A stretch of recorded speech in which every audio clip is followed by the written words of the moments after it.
Hi there, welcome to Unscripted with me, Grace. Thank you so much for making time for us. We appreciate your viewership always. Now, before I tell you what the show is about, allow me to share a beauty hack with you. Now, this is one of my favorite products, Nivea with nourishing cocoa butter. Why I love it so much as I apply some because it's so good. So it's infused with vitamin E and it lasts up to 48 hours and also it smells really, really good. Now that you know my tip, stay right there. We'll be right back with Unscripted.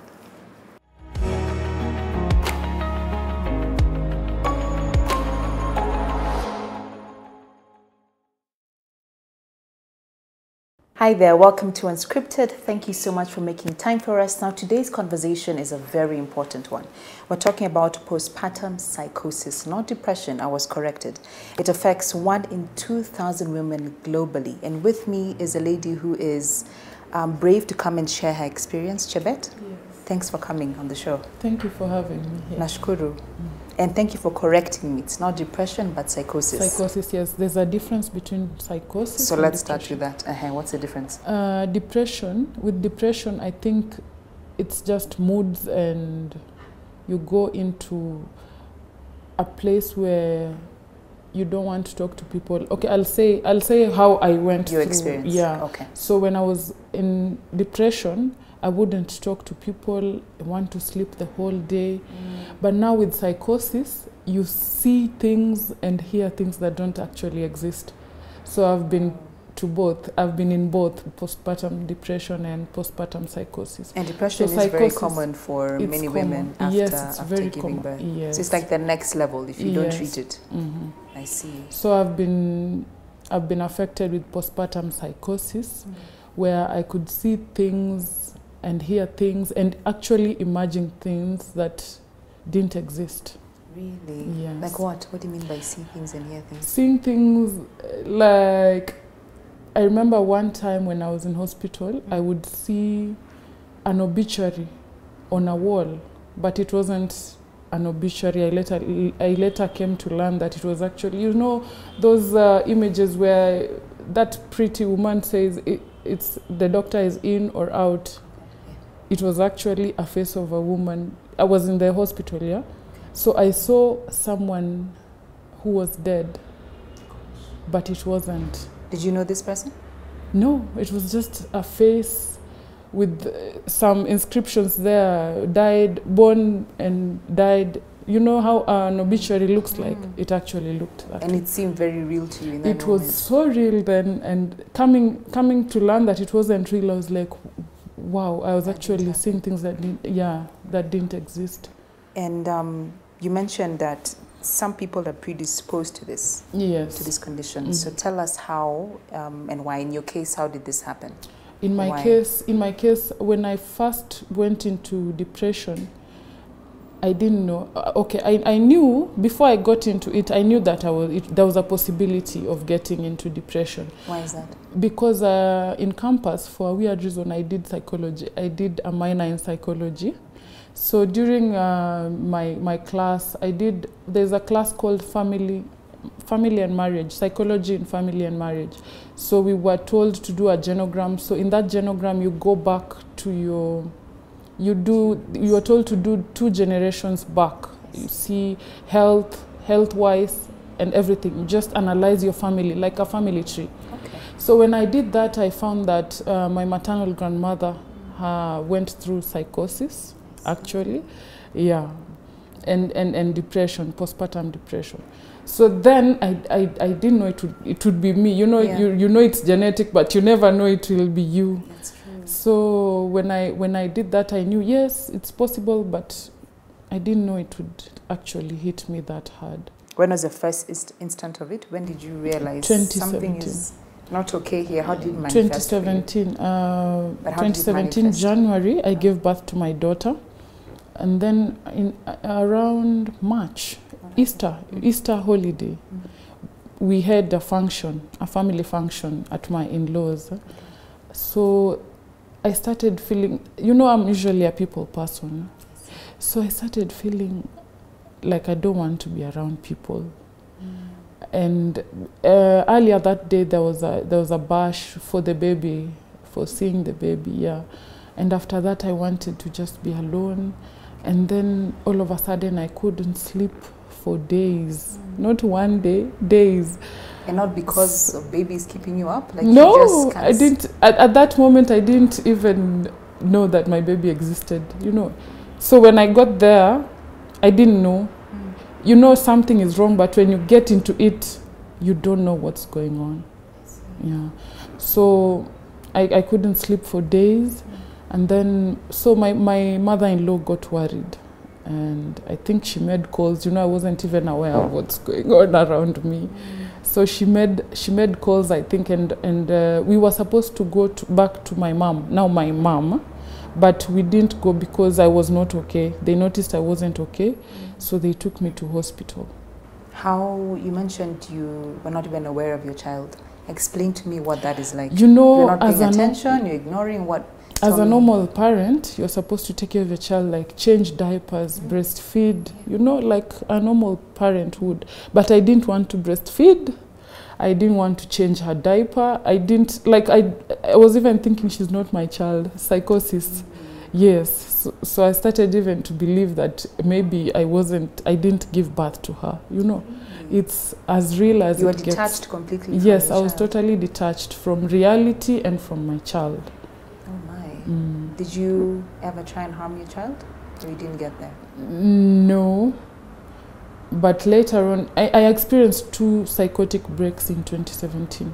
How were they? So the first one, that is the one I'm explaining to you, when they took me to hospital and I was given antipsychotics, but they didn't really work immediately because I didn't want them to work. You know, when you're psychotic, you think everyone has bad intentions. They're the ones who they want to kill you. Yes. So when they wanted to sedate me, I couldn't sleep because I didn't want to sleep, because I knew if I sleep, you're paranoid. You think everyone is. I'll probably die because everyone wants me to die. That's what I thought. So that's why I probably didn't sleep for days and days. And you know, when you don't sleep, it gets worse. Sure. So that was the first. Okay. The second time, I was in Nairobi with my fiance. I'm engaged.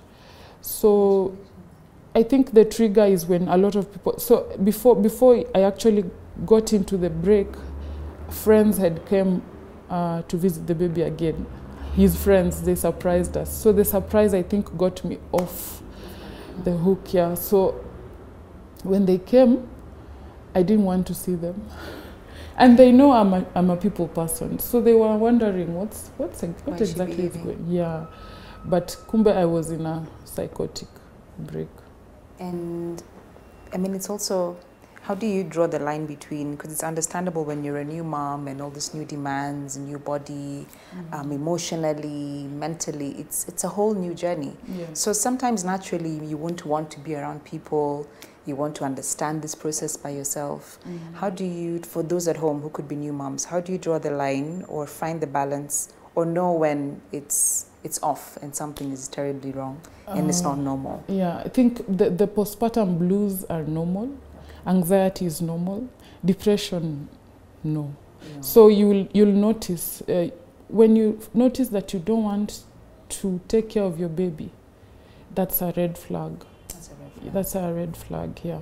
Because as a normal mother, you're supposed to really enjoy, regardless of what taking care of your baby. So when you find that you don't enjoy and you don't even, you're oblivious of the existence of your child, then I think you should seek help. So the first time, I didn't know. The second time, I saw it coming. It wasn't treated properly at first. So that's why it came back again the second time in a year, 2017, around August, somewhere there. So it came back again, and I called my sister. I told her, I think it's coming back again. And that's how they helped me. And for you, I guess, talk about the importance of having a support system and how that comes into play. It's really important because for me, how did that help you? For me, I have a really strong support system, and that's what keeps me going.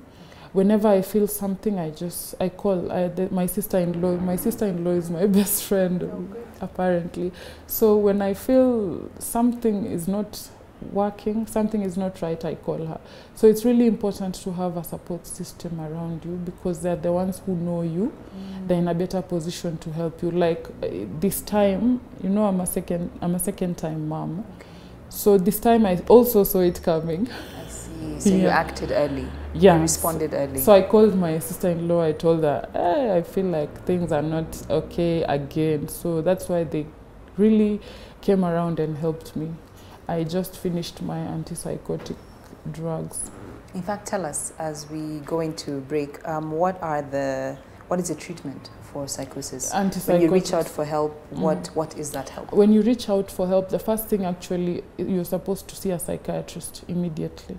But this time I didn't see a psychiatrist because they knew the condition would come, so they just prescribed the medication immediately. And what is that medication? The medication is supposed to calm your thoughts, okay, and just make you sleep so you don't see and hallucinate. So when I was put on the antipsychotics, I was calm and I stopped hallucinating. Did it balance your hormones? Did it change how you were parenting? It balances your hormones and helps you, you know, be aware of what's going on exactly. You know, when you're psychotic, you don't know what's going on. You're wondering because you're seeing things and people around you don't see them, so it's really tough. Yeah. Because you're seeing things that other people don't see, so they think you're abnormal. That's true. In fact, as you go on break, when we come back, I'd like us to talk about how living in your bubble, in your reality, and the world looking at you wondering, you know, what's going on and how that affects your relationships, if we can get into that. Yes. So stay right there. We'll be right back with Chebet. Don't move. Welcome back to the show. Thank you for staying with us. Chebet, you're telling us your experience with postpartum psychosis, which is very different from depression, because baby blues happens, it's normal, and it goes over time without even medication. Yes. But yours was another level, to the point of hallucination. And illusions. But I'd like to know, how does it affect, because as much as you have a support system, I'm imagining maybe your mother or the father of the child looking and wondering, why isn't she, you know, taking care of this baby? How did that affect the dynamics of your relationships? At Were first, they understanding? Yes. At first, the first time in 2017, it really affected our relationship, because I actually thought he doesn't want me anymore. But that was not real, you know. Okay. So the moment you push someone away, you know, they're wondering, what's wrong? I'm here for you, but you don't see it. But with time, when he got to understand what's actually going on, it gets better. So my family, my mother actually also understands, because she knows it's genetic. Okay, so she was there all through. In fact, she's the one who was there through it all, through and through. And you are a mother of two. So yes, I'm a mother of two. When you were expecting your second born, were you wary it would happen again? And how was it different this time, if it was? Yes, when I was expecting my second born, I knew it would happen. In fact, people around me told me, are you aware that it can happen? I said yes. So I have counselors around me. I have my family. So they told me, if you feel a slight change in your mood, just call. So when I remember I started feeling weird in June. So I started feeling like I want to say a lot. This time it was manic. It manifests itself in two ways. It can be depressive, where you don't want to talk to anyone.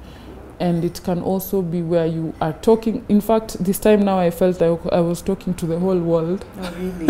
And what were you expressing when you would talk? I was talking about God. You know, the delusions, they're mostly religious inclined. Exactly. Yeah, you have beliefs that maybe people around you don't actually have the same beliefs. Oh. So this time I was talking about God. I was talking about the place I work for. Okay.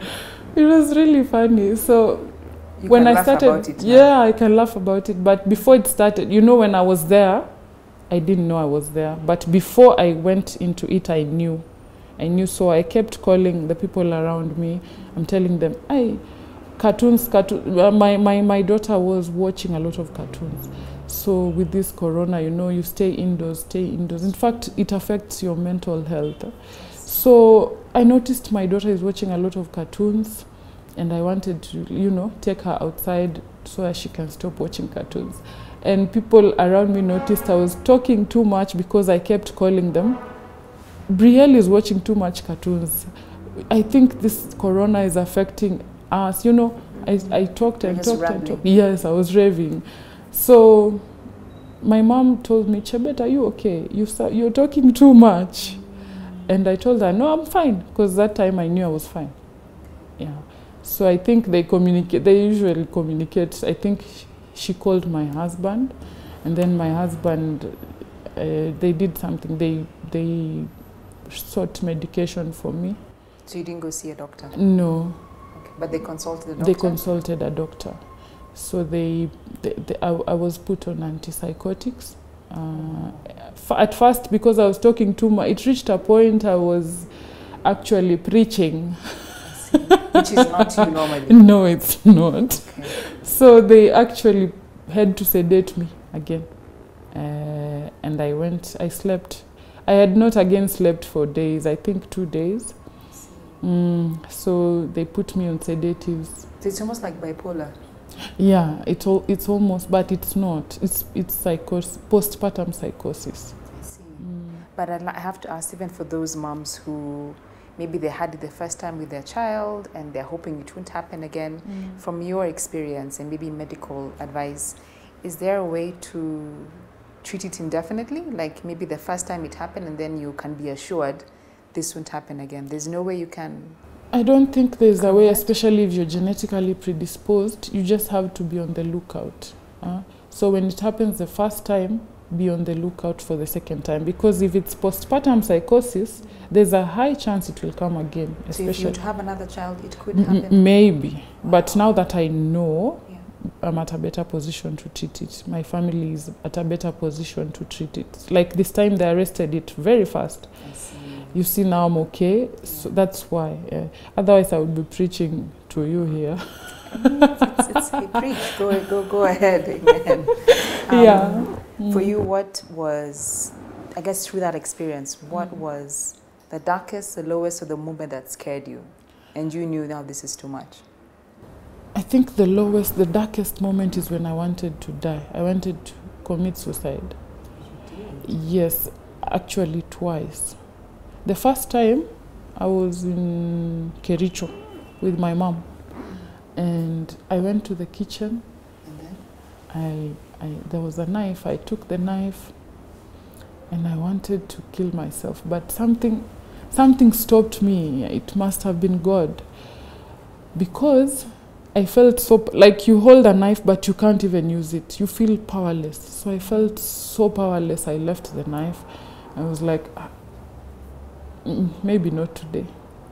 Not today. So it didn't happen. The second time, in Nairobi, when the family, my husband's friends came to see the baby, I went outside. I wanted, this time I actually said, I'm not dying alone. I want to die with my child. So we go together so that she wouldn't suffer when I leave her. So I wanted to go with her. So that you die together? Die together. So you were going to kill her as well? Yeah. So... What was the plan? How were you going to do it? I wanted to jump off the balcony of my apartment. And with her? Yes. I actually carried her and went outside. But when I reached outside, there was a friend of ours, one of them. He had just stepped outside to, maybe take a breather.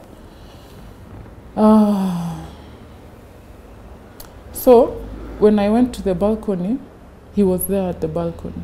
So I couldn't do it because he was there. He's called Andrew. Oh, so that's what stopped you? Yeah, that's what stopped me, because he actually engaged me in conversation and I was like, I won't do it. But if he wasn't there, I think I would have jumped off the balcony. So you wouldn't have been here today if your friend wasn't there? Mm-hmm. Wow. Mm. What is the reality of knowing where you've come from and where you are now? When you think back to that moment, what does that do to you or mean to you now? I thank God because I know He sends people who actually,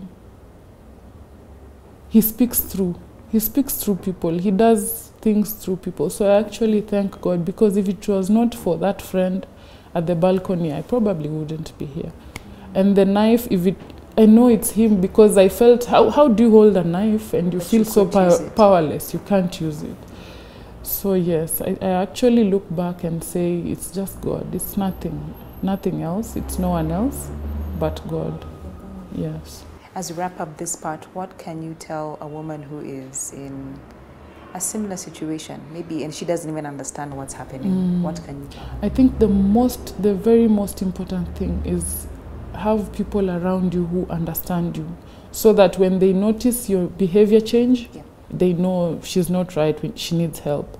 So a very nice support system is important. And whenever you feel something is off, talk to someone. Just call someone, talk to someone. Yeah. So just talking and sharing goes a long way. Yes, because if you share with someone who knows you, she will know. Even if you say a sentence, they'll know that's not the normal her. Like they know me, so they knew when I say, I usually talk a lot, but the things I talked on that day, they were not normal. So support system is important. Before you think of getting a child, know who is around you. When something goes off, who will I run to first? And most importantly, it's God. I mean, if you have a good relationship with God, everything will work out. He will send people who will help you. Okay, He's got you covered. Thank you, Chebet. I think I like that point of, before you get a child or plan on having a baby, look at your support system, because you will need them when the baby comes. We'll be right back. Stay right there. Welcome back. Thank you for staying with us. Chebet, once again, thank you so much for sharing your experience with us and just bringing light to this conversation. During the break, that producer even mentioned, because you mentioned a support system, one is very, very important, yes. But you also got professional help. Do they have to go hand in hand, or you can decide to just have a support system and you'll be okay? No, a support system is good, but it's not enough, especially when you're sick. Even if you're sick with any other illness, of course, you will need professional help. So if you notice, as members of a support system, if you notice that your family member is not doing well, yes, support them, but also seek professional help. So when it's mental, you start with a psychiatrist. Then after treatment, you can go for counseling sessions. And then now, with the support of your family, you'll be good. Okay. Yeah. So you need to have a psychiatrist or a counselor to speak to, but you also need medication to treat the issue. Yes, it's the psychiatrist is one who prescribes the medication. Yes. So all three are important. Okay. And how are you doing now? With your baby at 2 months and having experienced it again, tell me how you're doing and what the healing journey is like. I'm doing great right now. My baby is almost 3 months. I'm almost back to work. I can't wait. I'm looking forward to work. That's good. So yes, I'm fine. Like I said, with medication, I just finished my dosage, and so I won't need it anytime soon, and until maybe it comes back again. Can it come back again? If I give birth, or even now, it could. You never know. But with the, support system, like I said. And then I also started a blog where, yes, I write about mental health and God. It's called Chebet Birir, .co.ke, yes. So on that blog, I decided if I feel anything, I'll just be writing. I'm a writer, so it helps to release. It's cathartic for you. Yes. Oh, fantastic. And you mentioned and God as well. Yes, and So God, of why course. is your faith important for you on this journey? Faith is important because I believe there is no mental health. Mental health it links to your spirit, yeah? So you can't be mentally okay if you're not spiritually okay. So until you seek God is when your mental health will be okay. So that's why in the morning you're supposed to start with God, and then He'll make everything right for you. For you, that has helped you? For me, yes. For me, spiritually, I know, because this time, the first time, I actually wasn't as prayerful. The first time, I think that's why it was really, really bad. This time, I talked to God, and I told Him, yes, I know it's coming, and I know you'll be with me through it all. So God and mental health. I like that you advocate for both. Pray about it and also seek treatment. Yes. They're a power couple or power team. Body, mind, and soul. There you go. And with all that you've experienced as your journey to motherhood, what does motherhood now mean to you, Chebet? Motherhood means a lot to me. It takes a lot of courage and strength to be a mother. So I actually appreciate all mothers out there. It's not easy, but with God, again, you get through it all. So to me, motherhood is strength. Strength. That's true. And now in a time of a world pandemic with COVID, and we're all trying to figure things out. It's a challenge for us all. Yes. And for parents even, the dynamic, with kids not being in school and us being at home. Like you had mentioned, you feel like you're in the house all the time. And yes, cartoons when you're indoors, it's just cartoons, exactly. Food, cartoons. I know. So and you find ways to keep them busy, but still it keeps them busy, but it actually affects their That's mental what I'm saying. health. So you find different ways to keep them busy, but it's still difficult. It's not the same. It's not the same. So how does this affect someone who's going through a situation like this, and what tips can you give to help? Yeah, for someone, of course, for all of us who are at home and they're experiencing Corona, of course, with the impact that it has on families, cartoons are good for your kids, but too much of it is poison. Too much of anything is poisonous. So when you notice your child is crying for cartoons all the time, cartoons, take her outside. Take them outside, take a walk, and come back to the house. By the time you come back, they'll probably be tired, they want to sleep, so they'll sleep. When they wake up, now they can watch cartoons, but regulate. It's important to regulate what our children are watching at home. That's true. Yeah. I'm a big believer, and let the kids go play outside. But now I know with wearing our masks and staying safe, we're being extra careful, but we still need to find a way to keep them active. Even if it's in the house and going out for a walk and for some sun. Or just exercise with them. Exactly. Do something away from the television. Yeah. Just do something. Okay. So if there are lessons that you've learned about yourself as Chebet and about being a mother from this experience, what would they be? What would be your highlights? I've learned, one, that with God, everything is possible. So with God, I have learned that I'm strong. I'm a strong mother, I'm a strong woman. And that keeps me going every day. That I have God. That's what keeps me going. Keeps you going. So your biggest take home from this is you've learned that you're strong. And I'm nothing without God. Amen. Yes. Amen.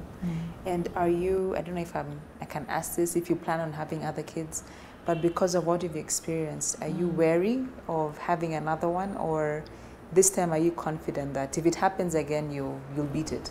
I'm confident that if it happens again, I'll beat it. I'll beat it because I have God. Yeah, and also my family is so supportive. So if God wills that I have another child, of course I will.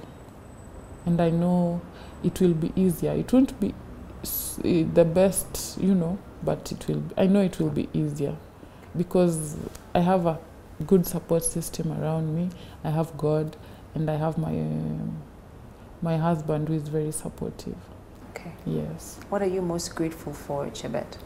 I'm grateful to God for my children, my 2 daughters.